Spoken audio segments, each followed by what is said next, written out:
তোমাদের রথের মেলায় যাওয়া হলো? আমি তো ভেবেছিলাম এবার বৃষ্টির জন্য যেতেই পারবো না, তারপর বাবা আমাকে জোর করে নিয়ে গেল। শ্যামনগরে বিআরএসে আমাদের এই রথের মেলাটা হয়, তো এখানে বেরিয়েও পড়লাম। আর দেখো, মেলাতে পৌঁছেও গেছি।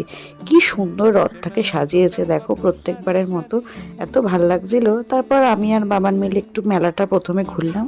আর আজকে সেরকম কাদাও ছিল না, আগেরবার যে পরিমাণে কাদা হয়েছিল। আর মেলায় গেলে এই নাগরদোলনাগুলো দেখতে আমার খুব ভালো লাগে। আর মিকি মাউসগুলো দেখছিলেন, আমার সত্যি ছোটোবেলার মতো চড়তে খুব ইচ্ছা করছিল, কিন্তু আমাদের মতো বড়োদেরকে উঠতে দেবে না। হা হা হা। তারপর মেলায় যাব আর এই কানে দেখবো না, সেটা তো হয় না। না, মেয়েরা তো এইখানে গিয়েই আটকে যায়। তারপর একটুখানি পাপড়ি চাট খেলাম। আর মেলায় যাব, পাঁপড় খাবো না, সেটা তো কখনোই হতে পারে না।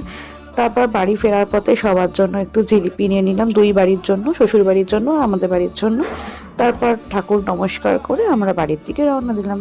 ব্লগটা ভালো লাগলে প্লিজ একটা লাইক করো। টাটা।